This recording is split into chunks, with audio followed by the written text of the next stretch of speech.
Welcome, everyone. We're here for part two of a four-part series with a brilliant colleague and friend of mine, Evan Thompson.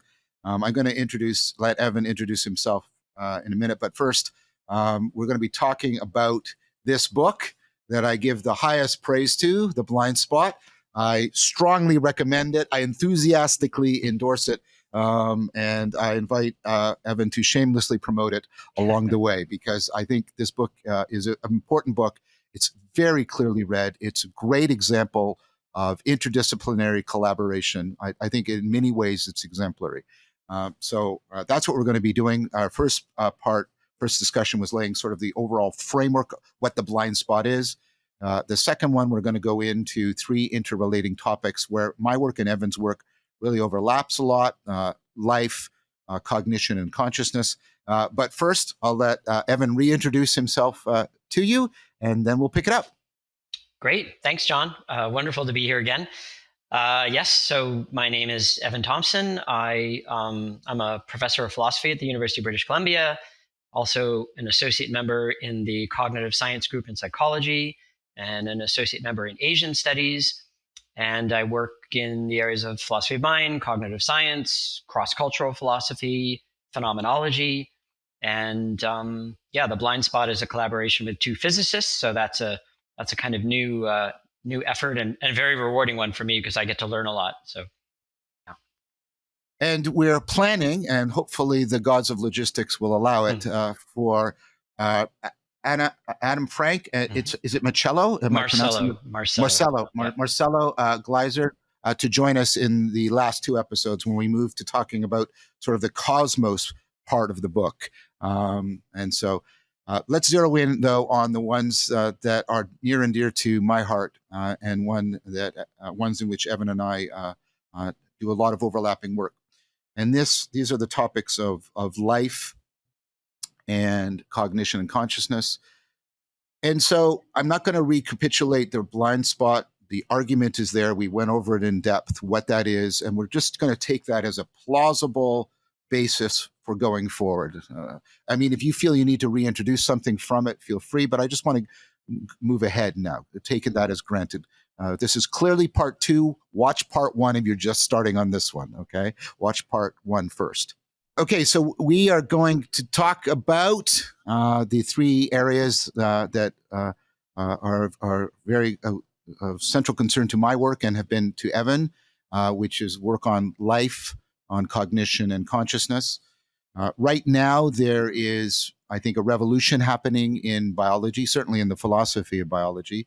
It's one of my privileges to work at the University of Toronto with Dennis Walsh, who's a co-author in my most recent paper, with a bunch of other people, first author Johannes Jaeger, about relevance realization. And Dennis is a very active participant in this revolution that's happening in biology. And one of the things you do, Evan, with your co-authors in the chapter is you point to this evolution in biology that's taking place. And of course, it goes back to your mentor in many ways, Varela and other people.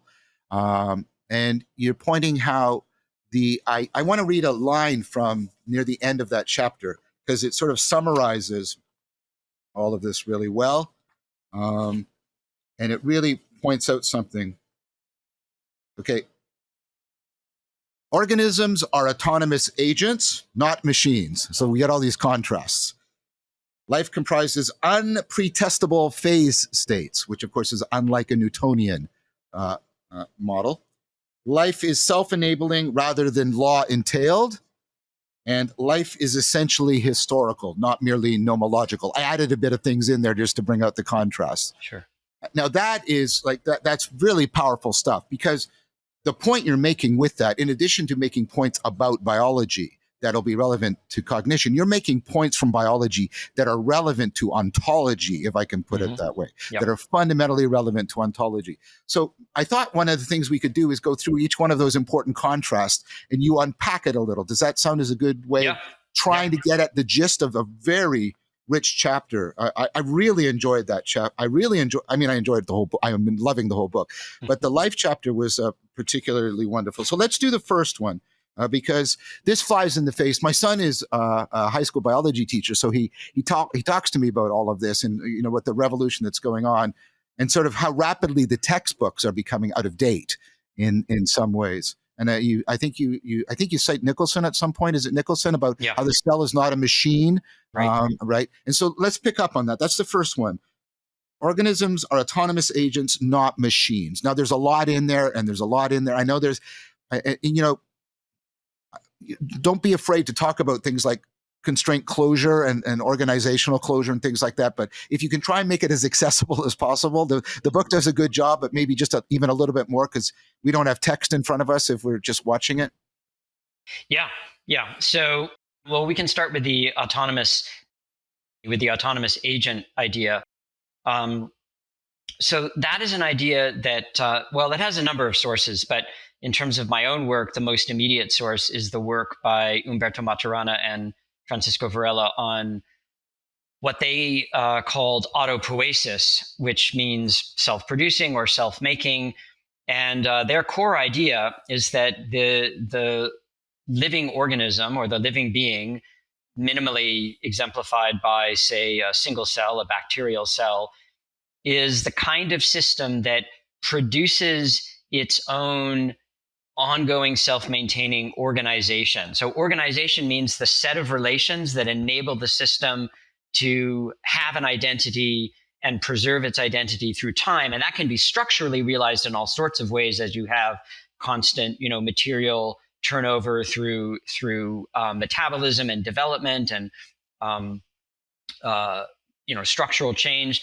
But the idea is that, say, in a single cell, you have this kind of loop of interlocking processes where you have a semi-permeable membrane boundary that houses within it a chemical reaction network that produces its own component processes as a chemical reaction network, including producing the components that realize the membrane that in turn enables and makes possible the protected environment for all of these self-producing autocatalytic processes. So when you have that kind of entangled self-producing loop, you have a minimal kind of autonomy, where autonomy means self-governing, self-maintaining, self-creating. Of course, autonomy is a concept that originally has a political meaning. The Greek polis is said to be autonomous. It's self-governing, it gives itself the laws that abides by. So we've taken that idea of autonomy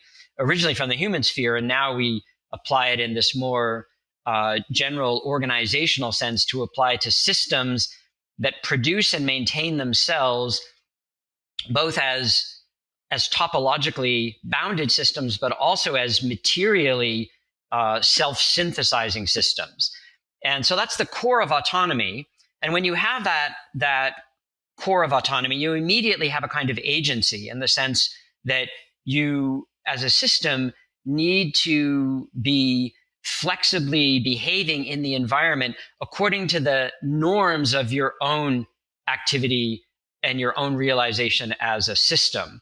And that, in your language, that immediately creates actually a domain or a space of relevance. So the system is a relevance realizer, not necessarily in the sense that it thinks and realizes in a cognitively understanding way relevance, but it instantiates relevance in that already a bacterial cell has to distinguish, and indeed can distinguish in an amazingly remarkable way, on the order of 40 different molecular species which are relevant for its flourishing or which are threatening to its well-being.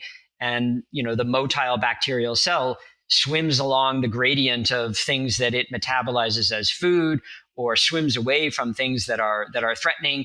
And if you looked at the world through the lenses of physics and chemistry, those threatening and metabolism enhancing substances wouldn't show up in that way. They would just be more species of macromolecules that have no biological meaning. But the minute you have an autonomous agent that can relate to them, as you might say, approach, in terms of approach and avoid, in terms of flourishing and threat, then that's a space of relevance for your ongoing existence as a system, as an autonomous system. So that's the core of autonomous agency. And we contrast that with machines, because no machine that we've ever built is like that. And the very idea of a machine is the idea of a system that has its purpose specified from the outside in terms of a function that a user gives it. But there is no outside user to life that gives it its function. Life creates its own functionality and its own, you could say, purposiveness. And that's a fundamental, Kant already said this in the third critique. That's the fundamental difference between living beings and machines. Yeah, and Uraro makes great use of that in her books in Dynamic and Action. So a couple of things here. We have, and you also make the point that a machine is decomposable in a way in which, right? And this has to do with the probability of processes. So one of the functions of the membrane that is created by the chemical process is shift the probability landscape. So processes that are otherwise very low in probability become high in probability, and the reverse. And that, of course, is what very different from the way machine parts operate, et cetera. And then the other thing, you make a distinction because there's sort of a middle class that I could think people, and you bring it up deliberately when you talk about fires and stars, are self-organizing systems and hurricanes. And then what I heard you saying there is, although they're self-organizing, they're not self-organizing to seek out the conditions that produce and protect and promote their existence. So they are not realizing relevance in any important sense. So that lands as exactly. That's right.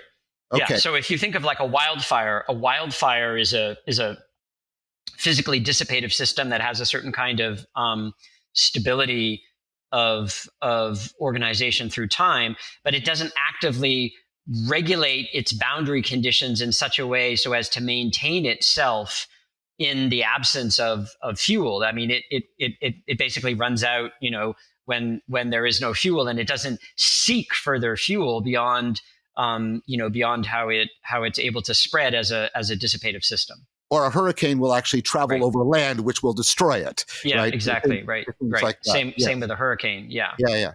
So, and then, we're going to build towards this, but this is already sort of challenging a sort of Newtonian mechanics as a fundamental way of trying to understand or explain all phenomena. I mean, what I hear saying, and I'm going to allow you to build on this argument. So I know it's not yet like a valid argument, but the move is opening up. Well, wait, can sort of a mechanical understanding of things adequately apply to life? And what I hear you already beginning to say is, and this is part of the blind spot, is no, we're leaving something out. And you said something interesting. I think you quote Hans Jonas when you say something like, only life can recognize life. Only if you're a living thing could you pick the set of chemical processes that are life as a living thing. There's nothing in physics, the ontology and the mechanics that will allow you to say that's a living thing and that's not a living thing. That's also that's right. So Hans Jonas, in one of his articles written in either the late 50s or the early 60s, mid 60s, has this very interesting argument where he says, well, let's suppose that there is a disembodied mathematical, divine intelligence. And let's suppose that it is able to look at the world only in terms of the fundamental physical particles and the mathematics describing them or expressing the laws of their behavior, like Dr. Manhattan in The Watchmen or something like that. Right. Would such a being, would such an intellect be able to individuate the systems that are the living systems? And Jonas's argument is no, without an experience of your own being as an embodied being, with your own feelings of need and striving and metabolic demands, you wouldn't simply, in reading the laws of physics and chemistry, the mathematical laws and the physical chemical behavior, you wouldn't be able to individuate the systems that actually constitute the organism. So the way that we sort of riff on that in the blind spot is how we start the chapter on life. We say, imagine an AI system that just read the world, as it were, or saw the world in terms of physics and chemistry. Would it be able to individuate the systems that are the self-producing, self-maintaining ones? Would it be able to individuate phenomena that had to do with function versus dysfunction, or normality versus pathologicalness in behavior? And I mean, the answer is no. There's no reason to think that such a system would be able to do that, because you need to participate in life in order to be able to form so this would be a kind of epistemic argument, epistemological argument. You need to be able to participate in life in order to be able to form the relevant concepts for individuating the phenomena of life. And if you don't have that kind of embodied existence, then you're not going to be able to do that. So just a quick note, I think that points towards something I've been talking about quite a bit about participatory knowing. You know it by participating in the phenomenon. There's no other way of knowing it. But although it's an epistemic argument, it sounds to me like it has ontological implications. It's going something like this. If I can't individuate things, I can't measure them, I can't count them, I can't do all of that sort of thing. And also, given what you've just said, my physics explanations and my chemical explanations will not generalize. And so I can either do measurement nor generalization, but measurement and generalization are the two engines of reductive strategies. Right. They say, well, look, we can measure and we can generalize from these measurable things, and that hence there's nothing but this level. And it seems to me right now, even before we get deeper into this argument, you're undercutting some of the central moves that are required for a reductionist ontology. Yeah, exactly. No, that's exactly right. I think that that the argument is that you need certain concepts in order to be able to frame or formulate certain kinds of generalizations that are, counterfactual supporting generalizations that have to do with the function of the system versus, something functional in the system versus something dysfunctional, or something normal versus something pathological. So those concepts, those generalizations you get at a level of biological intelligibility. You don't get it at a level of, pure physical or chemical intelligibility. And so the reductionist argument that, well, life is really just a physical chemical machine demands that you be able to capture all of the phenomena descriptively and explanatorily in that language, which is just, manifestly not the case. Yeah. Right. I think so. That's excellent. I want to bring that point because David Chalmers has made the argument that the only thing for which there is no argument against reduction is something like consciousness, and we'll get to the hard problem when we get to it. But I want to make it clear that this is a much broader argument, and you don't need to go all the way to the very controversial issue of consciousness. We can concentrate on something like life for which there is an existing natural science, namely biology. So I think that's an important point to make first. Yeah, exactly. I just to jump in there and emphasize what you just said. I would say, or we would say, that computational functionalism already fails in the case of life, let alone issues about consciousness. So it's not the case here. I disagree with Dave. It's not the case that, computational functionalism works fine for life, so there's no problem for life and there's a special problem for consciousness. No, it doesn't work for life. And when you see that, you actually gain insight into what might work for consciousness, which it wouldn't be computational functionalism, but would be something that would, grow out of the approach to life. Yeah, and we'll come back on that because the explanatory gap is usually framed in terms of computational functionalism. And I want to point out that not only does the argument work for computational functionalism doesn't account for life, we're going to see it doesn't account for cognition. And then that really opens up the spectrum in a very powerful way. Now, I want to do something that you don't tackle in the book, although you allude to it because you quote Stuart Kauffman saying, life is based on physics, but it goes beyond physics, part of the title of his book, which is, the argument. Some people will say yes, and I can't remember his name. Oh, it starts with a D. The irreducible complexity guy. He brings in a design argument and say, look, this is irreducible complexity, and therefore there must be an intelligent designer, et cetera, et cetera. Now, to my mind, that argument only works because you're situated within a Newtonian framework. Then you can't explain it with just probability, and then you invoke a sort of God of the gaps.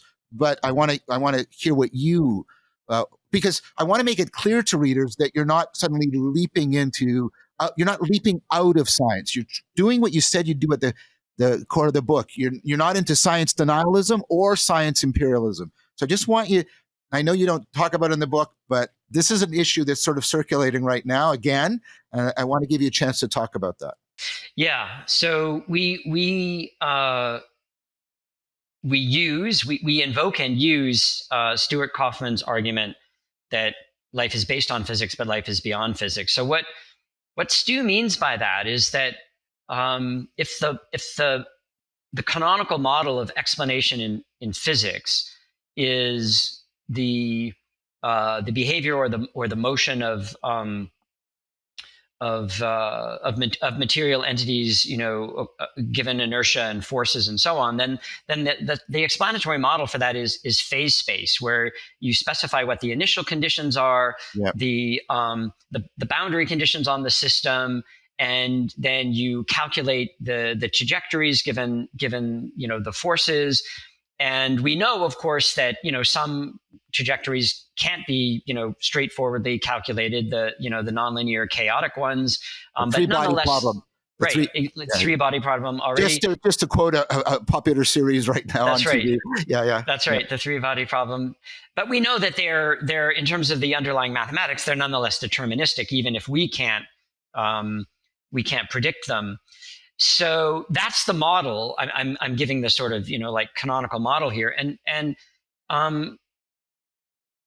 Stu's point is that, well, in the case of life, so all of that depends on pre-stating the phase space. Mm-hmm. So you state the dimensionality of the space, the parameters, the boundary conditions, the initial conditions, and then you calculate the behaviors, the trajectories. But in the case of life, his argument is that you can't pre-state the phase space, because life is the kind of phenomenon that, in being life, constantly changes its phase space. It changes its boundary conditions. It changes its parameters. So the analogy we use in the blind spot is, in classical billiard ball physics, you have the initial conditions, the initial positions of the ball. You have the boundary conditions, the surface of the table. You have the forces with the pool cue, and you calculate how the balls move around the table. And the table is fixed. The table isn't changing its shape. It's not deforming as a result of how the balls move along it. The balls aren't reproducing. They're not changing their textures and shape. But in the case of life, understood, in the sense of evolutionary history, life is constantly changing the entire makeup of its environment. So it's as if you're trying to calculate how the balls are going to behave while the table is deforming. Holes are closing, new holes are opening, balls are changing shape, they're changing, colors. The rules of the game are changing because the colors of the balls are changing.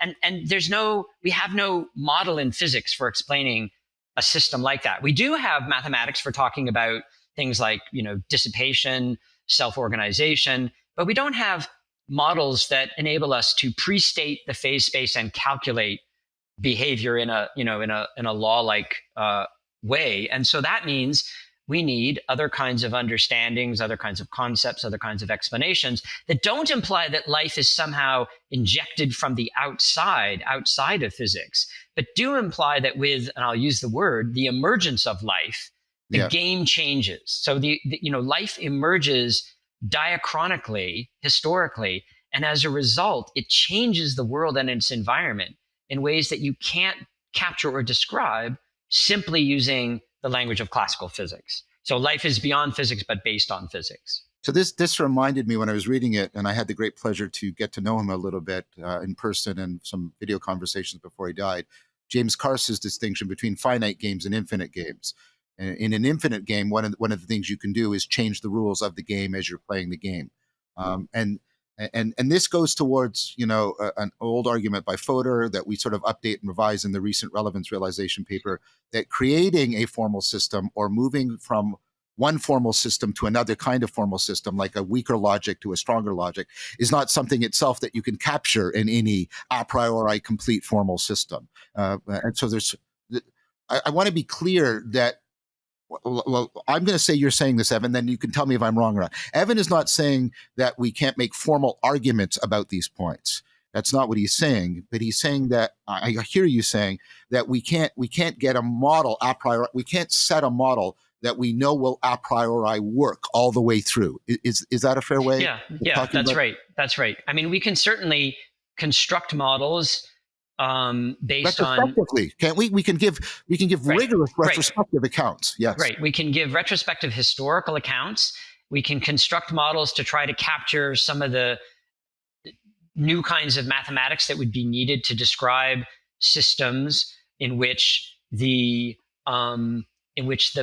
baseline, let's say, isn't inertial movement, but is constant change. I mean, think of a living organism, right? A living organism is constantly changing because of a multicellular organism, because of cell division, gene expression, genes turning on and off, cells dividing, growth. So that like the baseline state of a living organism is constant change and fluctuation and process, whereas the baseline state in classical physics is inertial movement.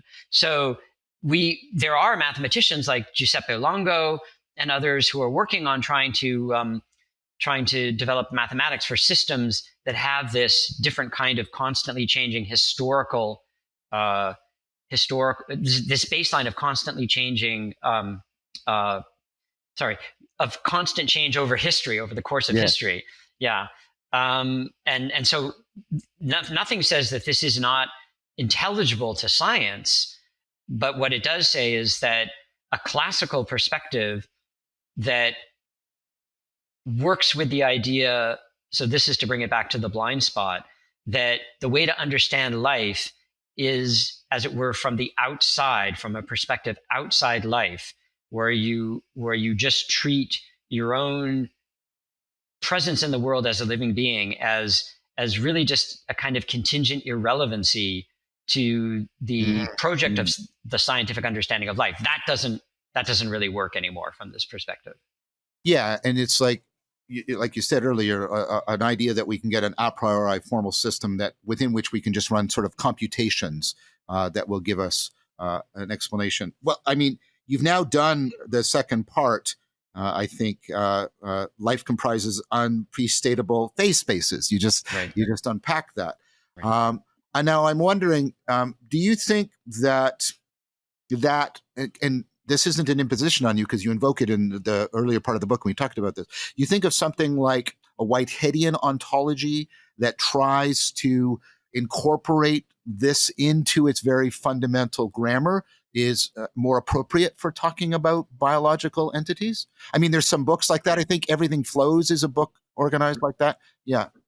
I do. I mean, we could have a whole separate conversation on Whitehead, but without going, fully down into the depths of that, I would say that for me, there are certain thinkers, let's say within the 20th century, there are certain thinkers who deeply understood that the classical dichotomies between matter and life and mind no longer worked or made sense in light, actually, of scientific advancement itself.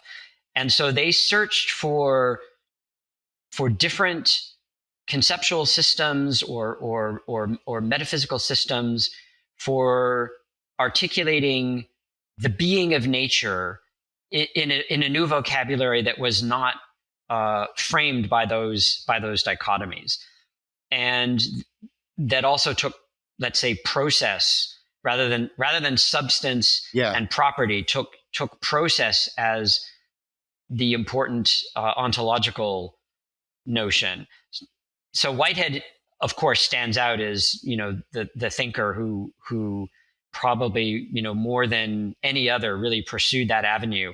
I think also David Bohm, in his work in physics, very much was working with the same idea that physics itself had advanced in such a way that it didn't really the oppositions between matter and meaning and matter and consciousness and matter and life, those just really didn't work, and we needed new conceptual tools and new ontologies. There's been a movement, you mentioned the book Everything Flows, so there is a movement within some circles in philosophy of biology to really bring Whitehead and philosophy of biology more closely together around a kind of process ontology for life. So I see all of that as very much in the spirit of what we're doing in the book. We in this book, because we are limited more to a critique rather than trying to advance a fully developed, positive alternative. We don't explore some of those thinkers in depth, like Whitehead or David Bohm or others. But we're talking about writing a follow-up book, and so those thinkers loom large for that project. Yeah. That's important. Yeah, I think. Yeah, yeah. Replacing substance and property with process and relation. Whitehead's Yeah, is often called a process relational ontology, exactly. and and the work that's being done by other people like James Filler about relationality as sort of a deeper or a better ontological ground. I think all of this is converging in very interesting and powerful ways. So you then say, and I think you've already done this to a degree when we talked about this, life is self-enabling rather than law-entailed. Yeah, So what I hear you saying there is biology in no way violates any of the laws of physics or thermodynamics, but you can't logically derive life from the laws of physics or something like that. Am I that's getting right. that correctly? Yeah, Yeah. that's exactly right. Um, some phenomena are law entailed, like the behavior of the billiard balls in the classical example. But because life is historical and transformational, you could say it's law abiding. It doesn't violate the laws of physics, but it's not in any straightforward way entailed by them, understandable in terms of them. It's self-enabling in the sense that it makes itself and its own environment, and then that bootstraps constantly historically, because the environment that's made by life makes new forms of life possible that make new environments. And so you have this constant coevolution of organism and environment. And that's not law violating, but it's not law entailed either. Thank you for watching. This YouTube and podcast series is by the Vervaeke Foundation, which, in addition to supporting my work, also offers courses, practices, workshops, and other projects dedicated to responding to the meaning crisis. If you would like to support this work, please consider joining our Patreon. You can find the link in the show notes. So I want to pause on that last thing you said, because it might go by a little too fast for English ears, where there's more distinction in German, although as Canadians, Charles Taylor has helped to make this distinction more important, which is there's a difference between historical and nomological.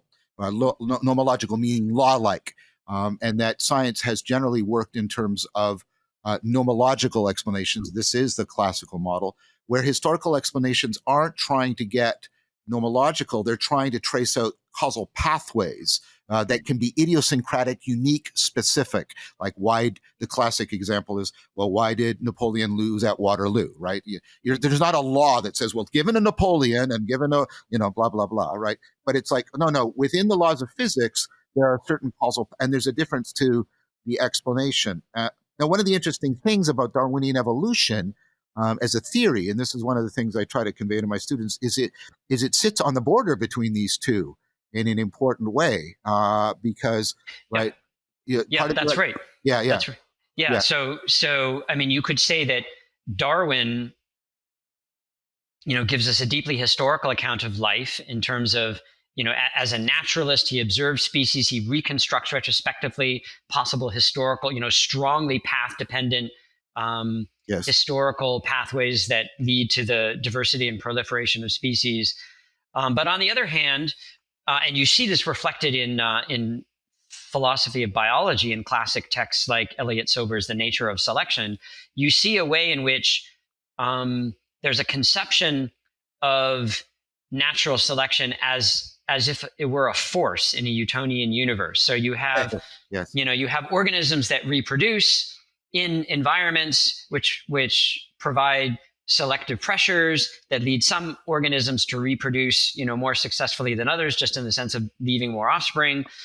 And so you have a very classical conception in a way where natural selection is conceived of as a force acting on populations. And I mean, that's an extremely useful model for certain purposes. It's not like there's anything, as a model, it works up to a point, but it doesn't actually tell us what life is. It actually takes life for granted in the sense that in order to have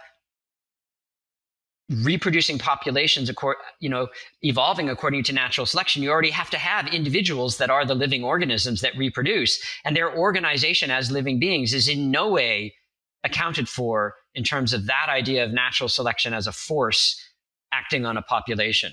So the model is fine as a model, but like all models, it's useful only up to a point. And then when you want to dig into, okay, what is biological organization? What is biological agency?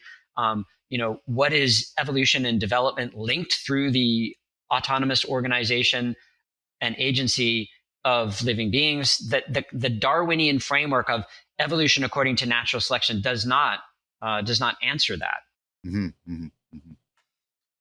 Well, that's very interesting. I mean, I've often thought that evolution, sort of presents this unique thing that doesn't fall cleanly into sort of Greek categories, because we seem to get universals, like we can say all life evolves. You basically say that in the chapter, right? But that doesn't mean that we aren't having to make, idiosyncratic, unique claims about causal pathways that are non-universal in order to explain this organism here in this environment. And Yeah. It's a phenomena that really really sort of breaks a lot of the conceptions we want to bring to bear, or at least that maybe I should say this better, that we were within Western education taught to bring to bear automatically on natural phenomena. Right. Yeah, I think that's the amazing, unique, beautiful thing about life, is that it's a dance of necessity and contingency, of universality and particularity. Yeah. And that's requires history, and it requires models that capture, universals and invariants of organization and dynamics. Yeah. And that is part of why I have argued that relevance realization that requires all of that must ultimately be grounded in life, in a deep ontological way. We'll get to that in a bit. I want to finish up the last thing you say. So we've now done life is essentially historical, and then the next one. You've set this aside as its own paragraph, although it's a single sentence, which is like, pay attention. Physicalism, reductionism, and epiphenomenalism, keystones of the blind spot worldview, all fail for life.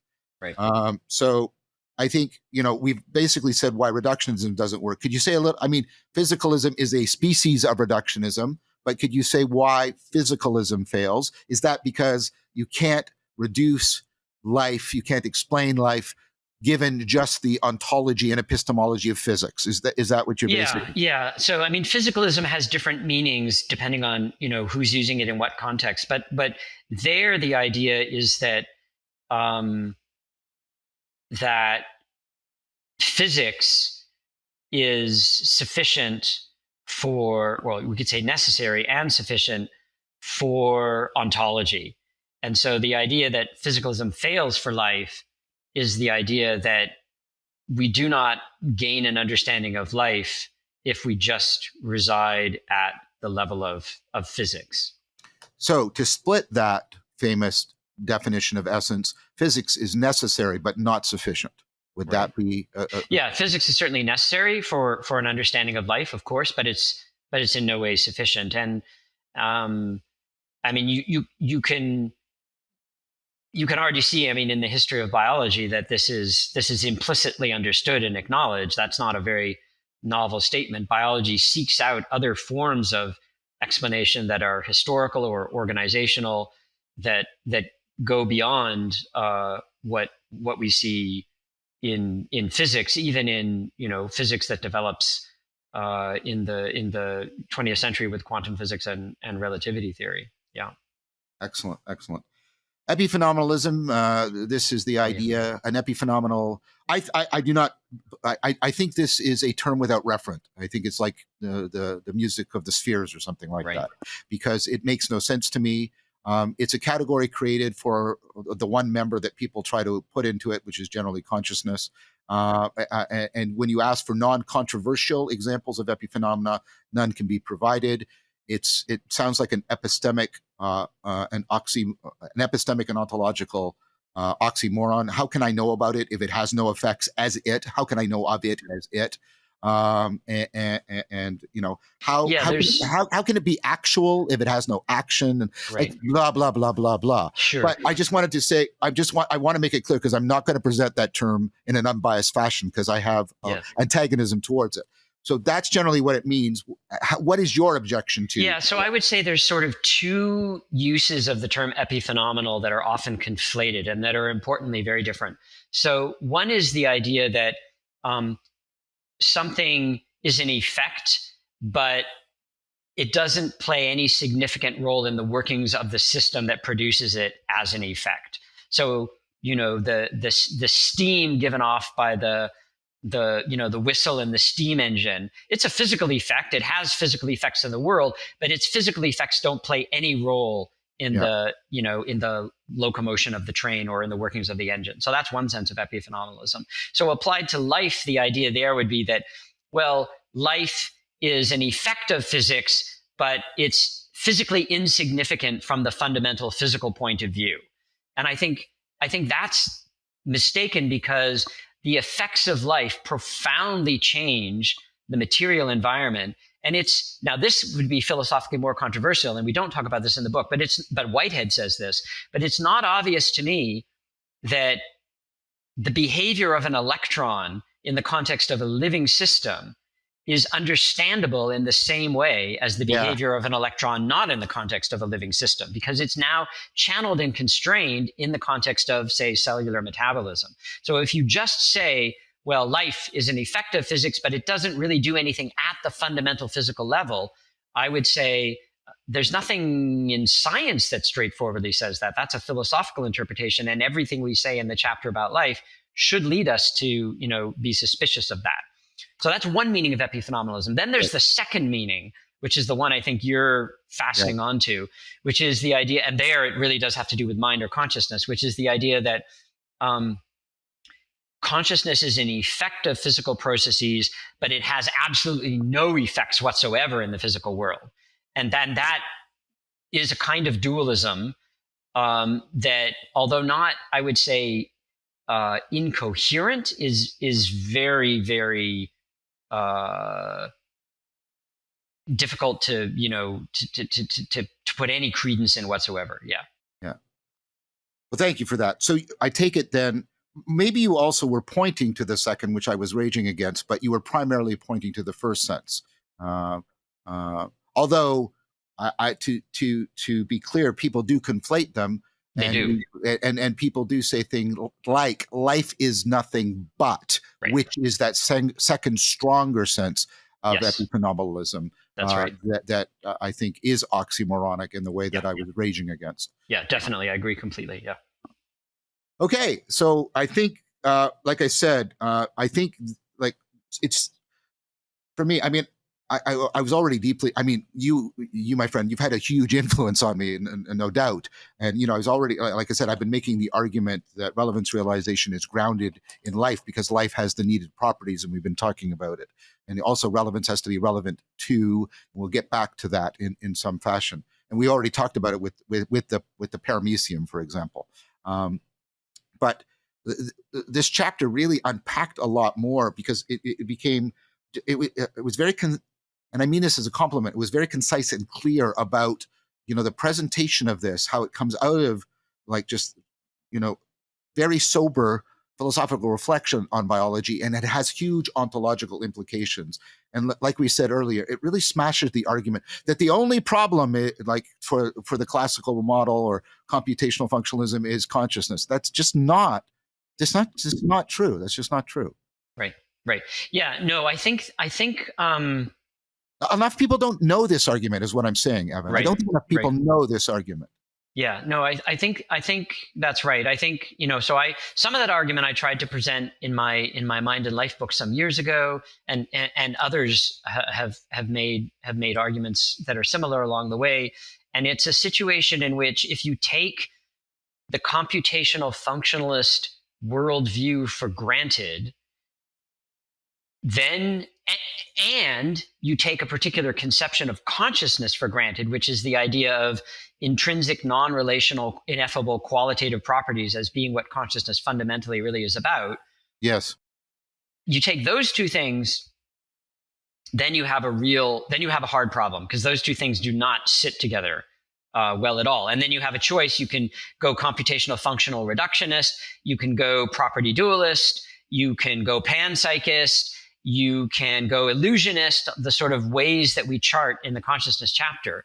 But if you were to drop the computational functionalism and then also drop that, I think, intellectualist distortion of consciousness for a much richer phenomenological account, connect them via ideas like relevance realization, then it's not like all the problems would be solved, but you would have a very different sense of what the problem space is. Well, you know that I'm in deep and profound agreement with that. So, Right. yeah, very much, very much. But you articulated it very well. So let's move on to cognition. And this will be hard for me to not get enthusiastic about, because the blind spot in cognition, and you explicitly name it as relevance realization. Yeah. And thank you for the shout out and that.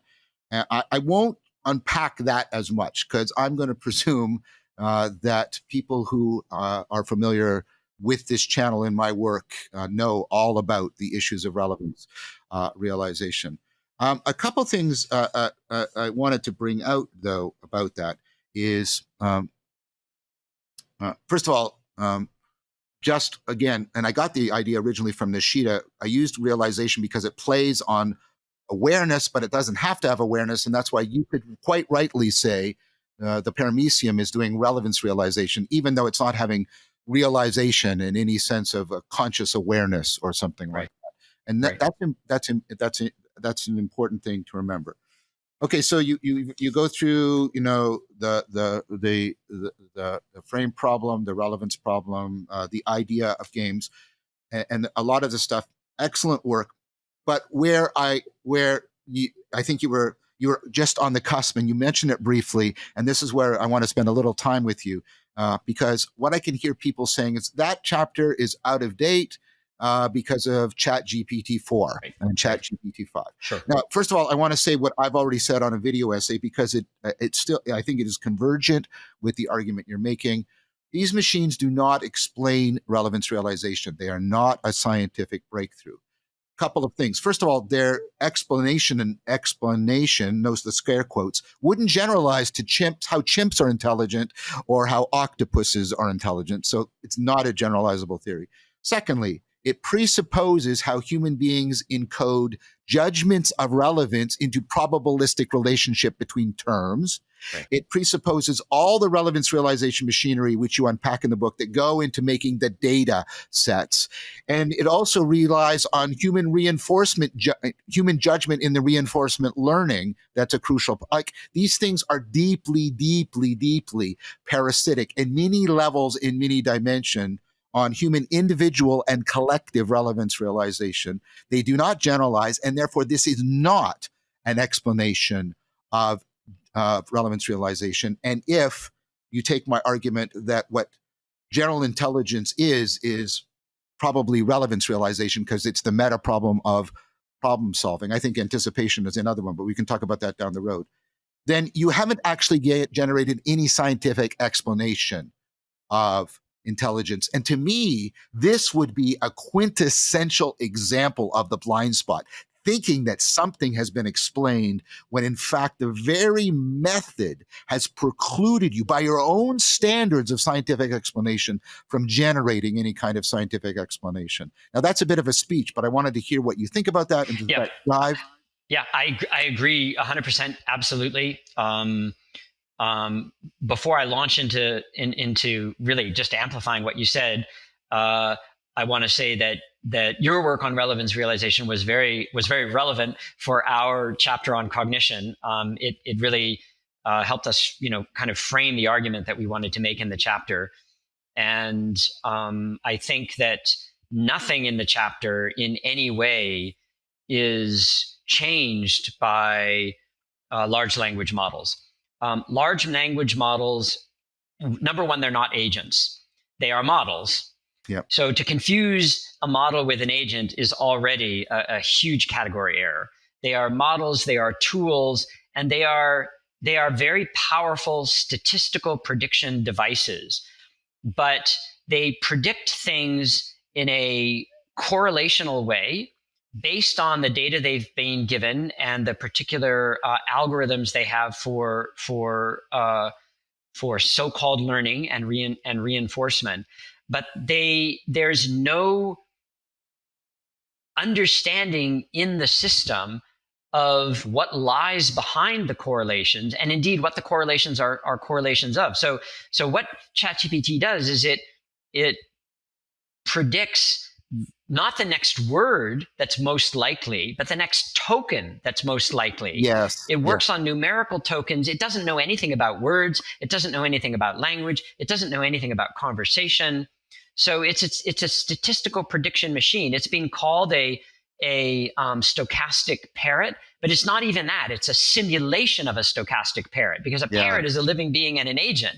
So, I mean, the issues with these machines are fundamentally, in my mind, issues about how can we use wisely and create safely very powerful algorithmic tools, but they have they give us no real insight into the nature of the mind or the nature of relevance. And moreover, they depend, and this is the blind spot, as you were just saying, they depend on a massive human infrastructure of knowledge production that's fed into them.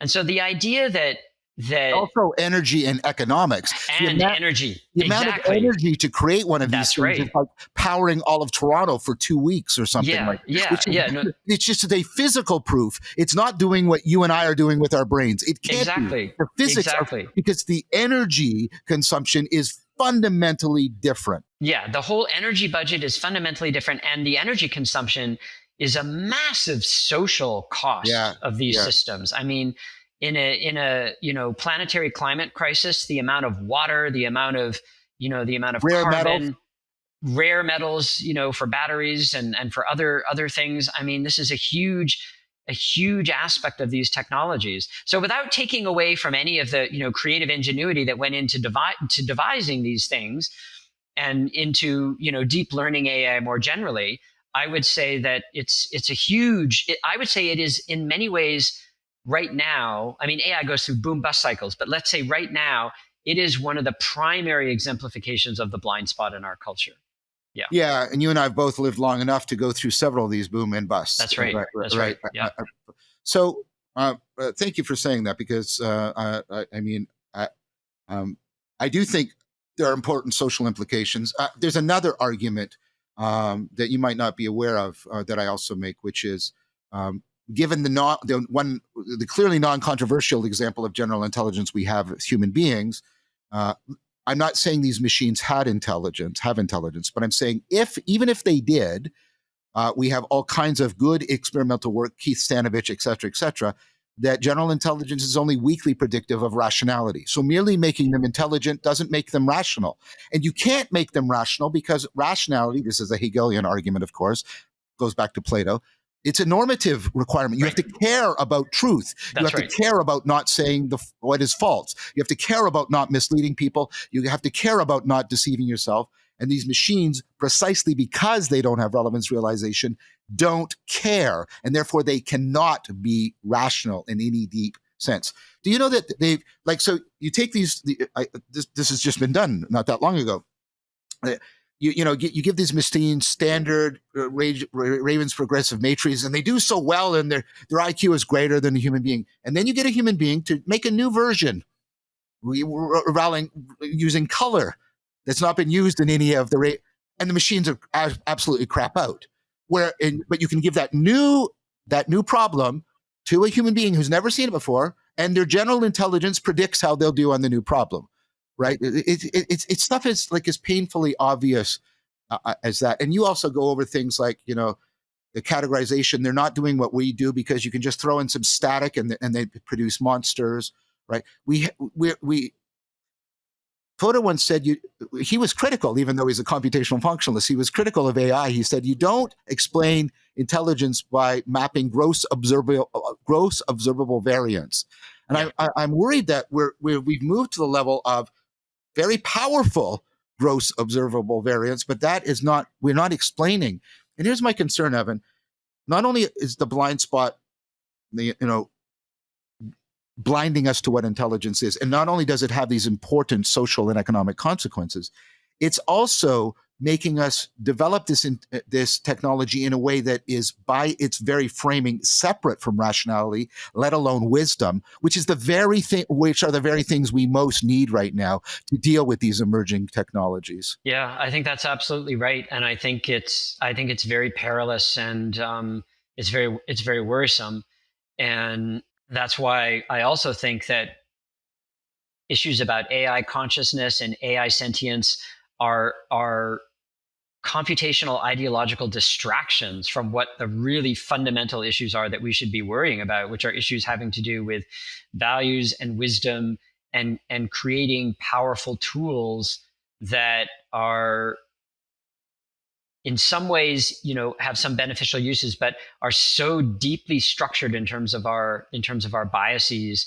and our information and misinformation in the internet, that that any talk of intelligence in a way that means living intelligence or consciousness or sentience it's really an ideological distraction.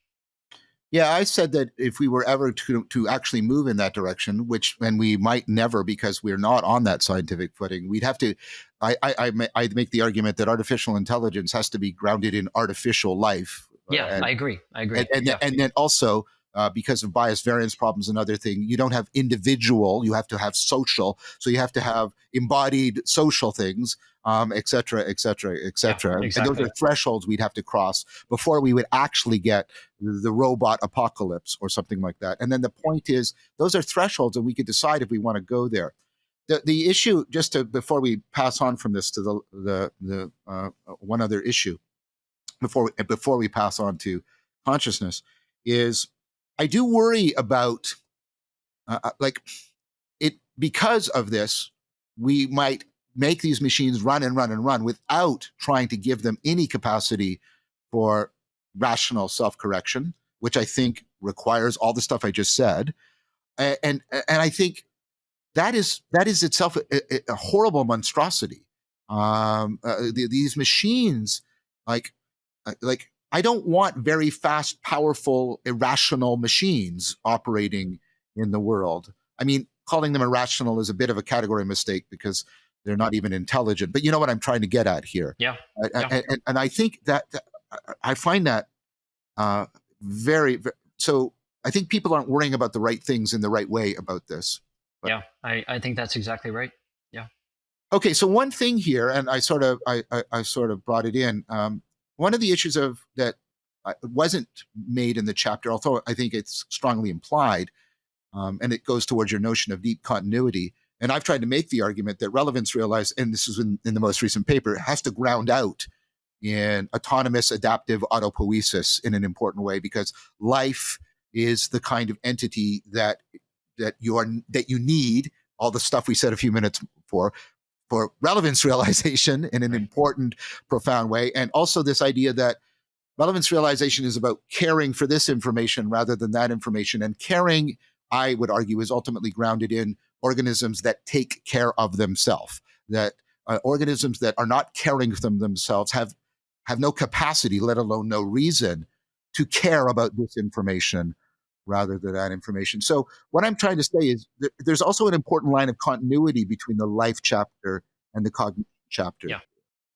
Yeah, that's right. I think there's already a normativity and value landscape, given with life, built into life, and cognition, mind is really just an expansion of that. I mean, sometimes it depends how we use the word cognition, but I tend to, when I talk about life as such, I tend to talk about sense making. Life already, to be alive is to be sense making. So cognition, in the sense that we're talking, and that's already normative. That involves involves values and norms. Whereas cognition in the human sense involves a kind of normativity that is, you could say, to use a Charles Taylor term, a self-interpreting normativity, because you live in a world of norms, you implicitly understand them as norms, you can reflect on them as norms, you can challenge them as norms, and everything that we do in terms of our our cognitive activities, including, the project of science itself, is within that normative landscape of self-interpreting normativity. I agree with that. I think that's well said. You said earlier the paramecium is doing relevance realization. It is doing problem solving. It is doing sense making. It is participating, co-creating with its environment norms to which it binds itself. And I'm quite happy with calling that intelligence. I agree that it doesn't have, I'll use Hegelian language. It's not bound up, and Charles Taylor would like that. It's not bound up with justification normativity. The paramecium is in no way justifying or called to or feels a duty to justify any of the things it's doing.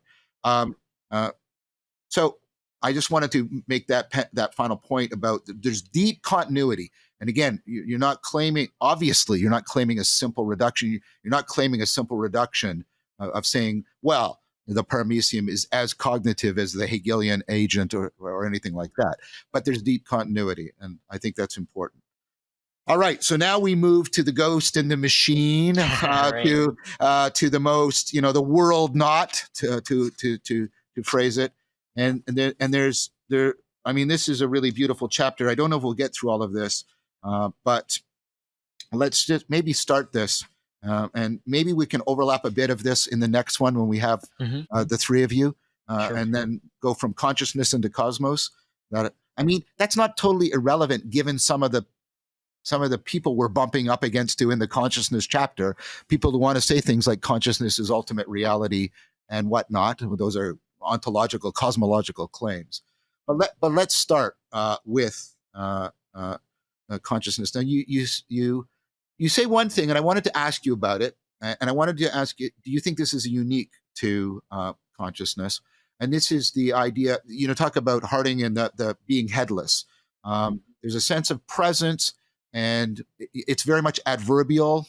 It's not an adjectival property of anything I'm aware of, but it's a way in which I'm aware, like the tempo or the texture, the here-ness, the now-ness, the togetherness of my experience, that kind of thing. And we can become aware of that in meditation and whatnot.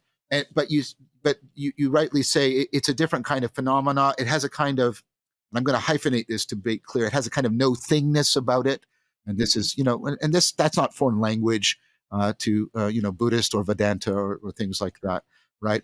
And in that sense, it's something of a mystery in Marcel's sense of it. We try to frame it, and the frame comes into very question because, well, I need to be conscious of the frame, and I can't get outside of consciousness to frame it.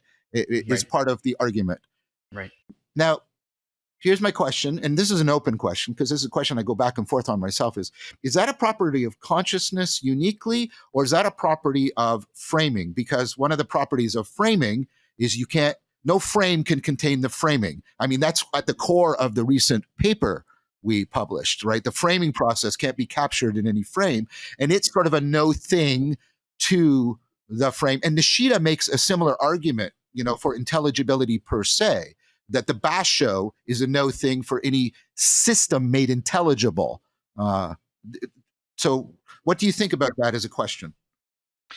So I would say that yes, there is the logical point about framing or horizonality, you might say. Yeah, exactly. And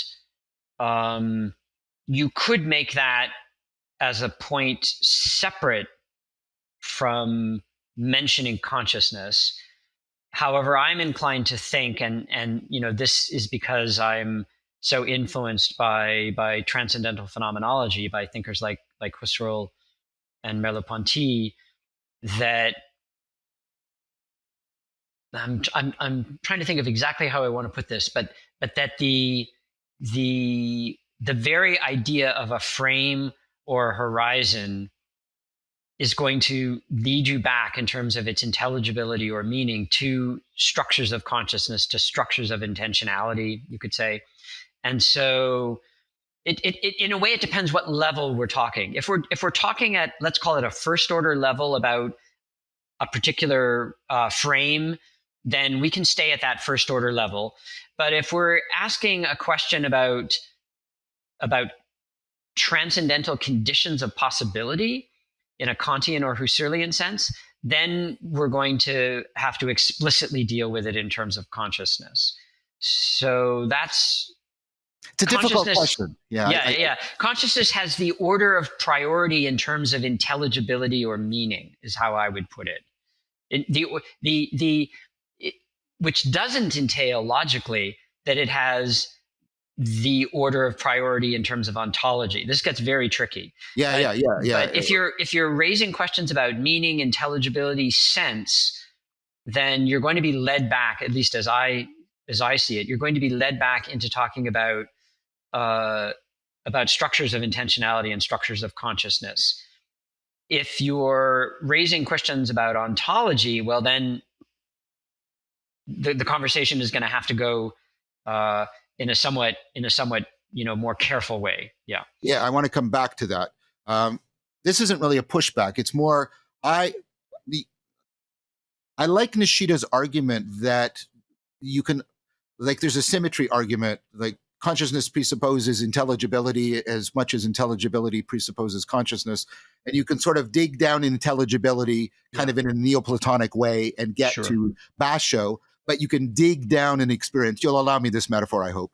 And when you get to know thingness, and he says there's a non-logical identity between the Basho of intelligibility and the no thingness of consciousness.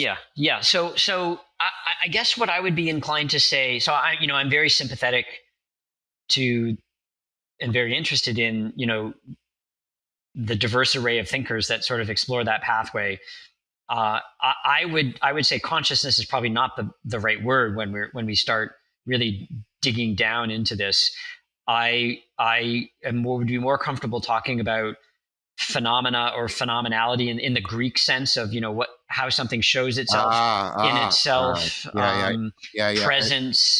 presence already as understanding, structure, interwoven structures of presence and absence.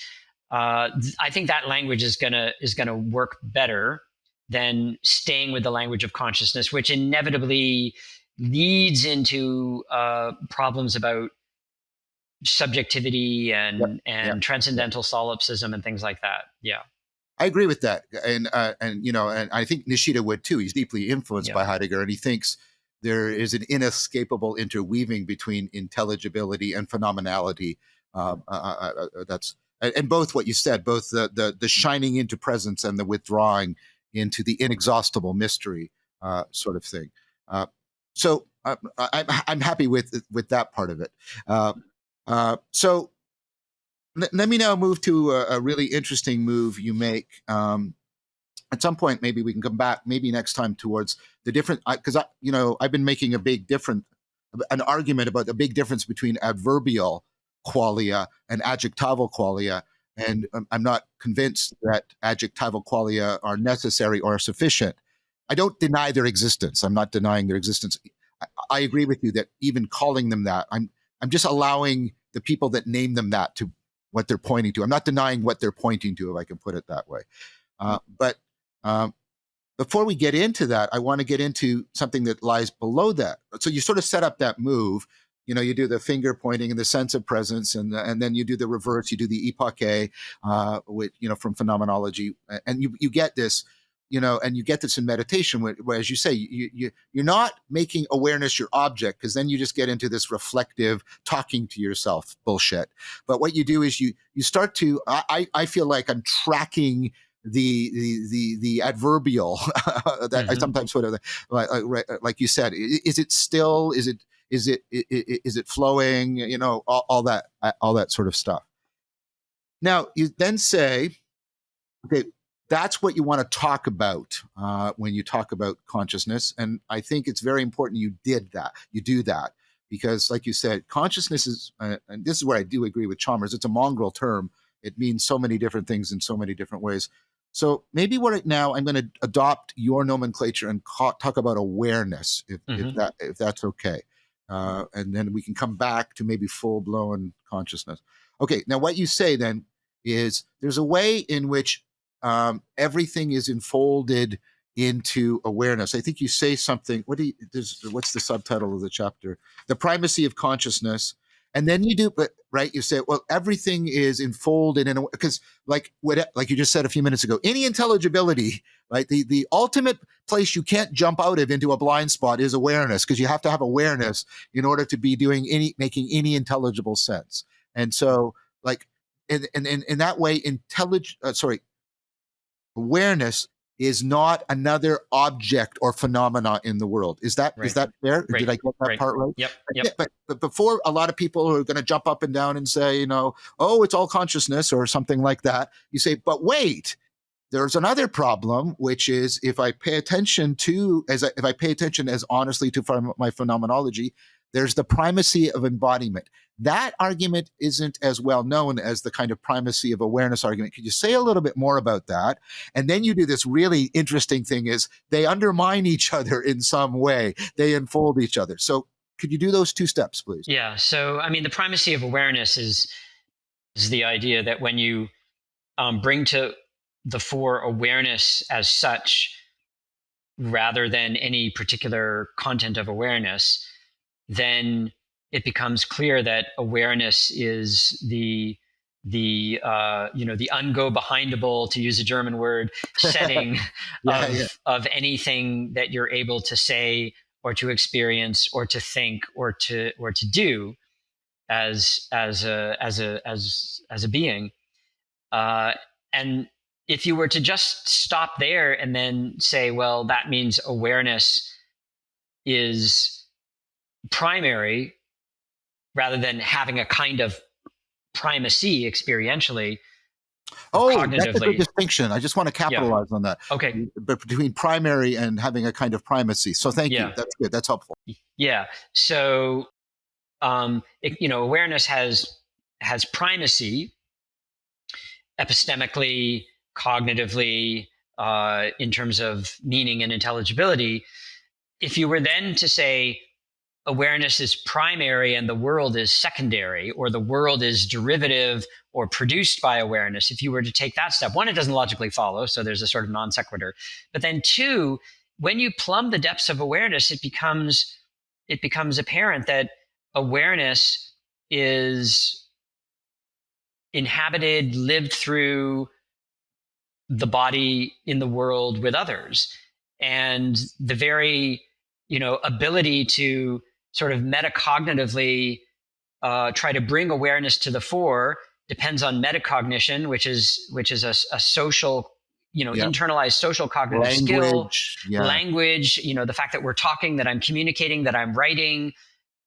That you have spatial temporal location so I can focus my attention on you. Exactly, that's right. So that means that the world, in the sense of the lived world, the life world, as phenomenologists would call it, has primacy. And the two are like, this is what we call the strange loop. It's like a Mobius strip. You can start with awareness and, follow it out, and then it's going to take you, it's going to throw you into the body and the world, and then you follow that out, and it's going to take you back to awareness, and you go around this strange loop. And the blind spot is thinking there's some way to get off that loop and see it from the outside, see it from a God's eye point of view, or see it in such a way that you could have an exhaustive, without remainder, account of consciousness in terms of something else, whether it's predictive processing or some other, aspect of the brain, or in a panpsychist way where you sort of objectify consciousness and throw it out into the world conceived otherwise in physicalist terms, but now you've just sort of sprayed it everywhere, and you think that has somehow given you a fundamental, account of consciousness from the outside. And so the strange loop is that Mobius strip of awareness in the world and the body. So first, a question, more of an exegetical question. Is this what Merleau-Ponty is trying to get at with the notion of the body as a chiasm? I think so, yeah. I think so, very much. That strange loop is what he's trying to get at with. Yeah, I think the chiasm. So this is where Merleau-Ponty, especially in that later work, The Visible and the Invisible, he falls into the category, my category, as it were, of thinkers like Whitehead and David Bohm, who in their own different ways are trying to develop cosmologies. I think this is really how I would put it: cosmologies or philosophies of nature that are beyond the subject, object, mind, matter, life, matter dichotomies that we inherit from, most immediately from the rise of modern science. And so that's, yes. So the chiasm is his way of talking about how in order for you to be a seer, the world has to be visible. And for the world to be visible, you have to be a seer. And what's primary is visibility, not your seeing or the seeing of the world. It's an attempt to get outside the subject-object It's structure. very much like the ancient Neoplatonic understanding of intelligibility. And they often use the visibility metaphor. That's right. To try and get that. So another exegetical or interpretive question, and then maybe a final challenging question of some degree. The first one, do people, I'm going to use your terms because it's helpful, do people make the primacy primary conflation because they confuse the fact that they're in this state of which they're just in awareness, if I can put it there. People talk about the pure awareness event, the pure consciousness event. I've experienced it, etc. With a self-enclosed entity of some kind. Is that what's going on? Like, I'm trying to get at, how do you go from saying, like, you make a move from this phenomenological feature to this is somehow a self-subsisting or a self-existing entity, or I'm trying to get. I don't think I want to be a little bit more charitable than they're just sort of slipping, right? What might be misleading people in some fashion? I think so. It would depend on who we're talking about and exactly what's going on. But I think in some cases, and I think in a way we're all prone to this actually. So it's a sort of it's part of the human condition maybe, is that when you are when you've had that let's say that kind of disruption or reorientation where of the sort that Harding describes at the very beginning of On Having No Head, where all of a sudden, presence and awareness as presence is what is most phenomenally salient, rather than the world as you might have thought about it prior, or some particular content that comes and goes in your awareness, but just the sheer phenomenality of presence. It has a feeling of deep certainty, a kind of a noetic feeling of confidence that I think, given our human tendency to reify, will then, in reflection upon the experience, often lead people to say it's what is most fundamentally real. Well, I have a counter proposal to you then for that, just at that point, which is, I talk about different kinds of knowing: propositional, procedural, perspectival, and I argue that the sense of realness within the perspectival is exactly this sense of presence, and you see it even in video games. They're trying to create the sense of presence, or the papers that Dan Chiappa and I published recently about the NASA scientists moving the rovers around, and they're looking for people who had a sense of presence, a sense of being on Mars. And that is an important sense of realness. And when you discover it as a contrast to the sense of conviction or conclusion of an argument, or the sense of power of a skill, you can suddenly be overwhelmed by, there's this other sense of realness. But what I'm suggesting to you, and I think what you're kind of playing with, is no, but they're phenomenologically, we have multiple senses, and we need to keep them all sort of in play at the same time, so we don't leap. Like, we can leap into the propositional tyranny and reifying that sense of realness. We can leap, and by a very similar kind of mistake, we can leap into saying, the sense of presence is all there is to the sense of realness, etc. That's what I think that's a fair way to describe it as well. I think because the sense of presence is so powerful, I think, at least in the case of some people, it makes them feel as if they're in touch with not just presence, but its source. Yeah. So there's this, and then this becomes, if you were to spell it out philosophically, it becomes a fallacy. It's the idea that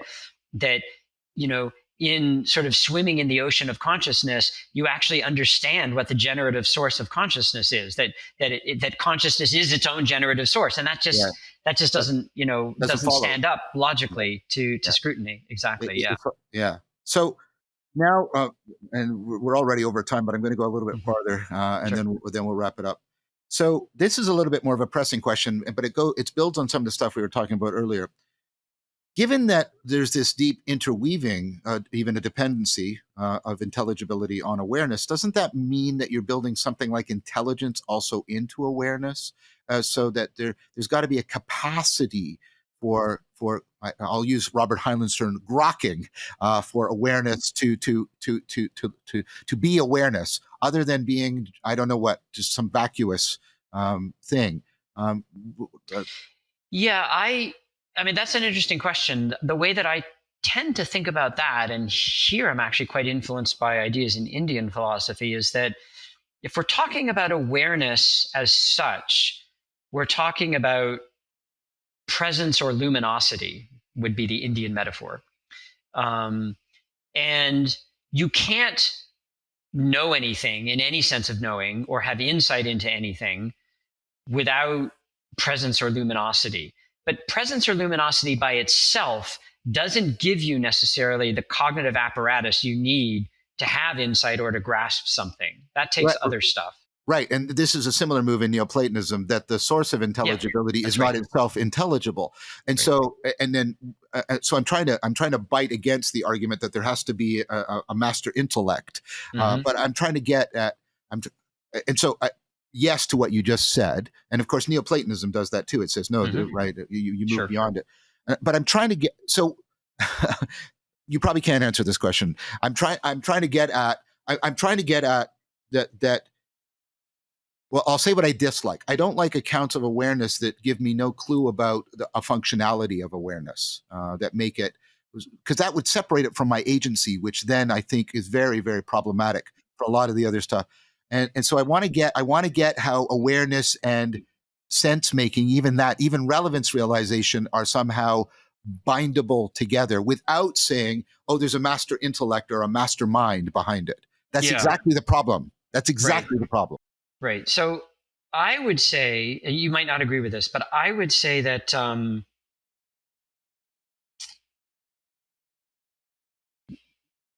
cognitive processes have functions.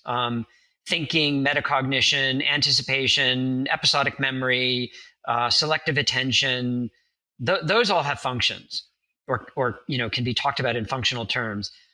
Awareness, in the sense of awareness as such, sheer awareness, I don't think of that as falling under the category of something that's functionally describable. I do think of it as a condition, a necessary condition and condition of possibility for cognitive functions to be cognitive functions. You need presence and awareness in order to select one thing versus another within the Mhm. horizon of awareness. I don't agree with theorists who try to reduce awareness to attention, say. So I I would say that the cognitive processes are describable functionally, but awareness in the sense of presence, luminosity, or even intentionality, not necessarily in the subject-object sense of intentionality, but intentionality in the sense of, say, openness. I think of that as prior to functionality, as a kind of condition on functionality. But functionality is always specified in terms of some system that has some kind of capacity. Well, maybe we'll leave it there. Well, I'll say something provocative, and you can respond. Though I don't want to just drop a Sure, shoe. sure. But Yep. I mean, and again, this is a Neoplatonic problem. But then you seem to need an actualizing function between this sort of pure possibility, pure conditionality, and the actual agency of a cognitive function or a process. And there seems to be some needed mediating thing in between. And that. Yeah. Yeah. I mean, I would say that's the body. I mean, so, Okay, okay, okay. awareness is embodied, and with the body, you get all sorts of capacities. But the description of awareness, or let's put it this way, if, you could say that awareness has a life regulation profile across all the changing states of the body, waking, sleeping, lucid dreaming, meditating, mind wandering, all of that. This is why I don't think it's epiphenomenal. I think all of that is part of, life regulation. And fundamentally, then awareness is like the feeling of being alive, the sense of presence. That in and of itself doesn't have any function beyond the kind of organizational purposiveness of the living being as such. That's how I would see it. But you did agree, that's part of your argument, that embodiment is already a kind of relevance realization. So definitely. Yeah. Okay. Yeah. Okay. Yeah. Then I think, although we don't agree, I think we're close enough that we can reasonably end this wonderful discussion. So I want to, of course, invite you back. And like I said, let's hold your book up one more time and shamelessly promote it, because it's beautiful and fantastic. And I think this discussion is evidence for that. We're going to invite Adam and Marcelo back, but perhaps we can do a little bit more on consciousness, just around the hard problem. And because we're already broaching cosmological questions, so I don't think it's that inappropriate. And then we can move into the cosmological questions and the blind spot with regarding the cosmos. But I always like to give my interlocutors the last word. But my last word to you is, this has been fantastic. I always enjoy talking with you. Thanks. This has been so much fun. Just thank you so much.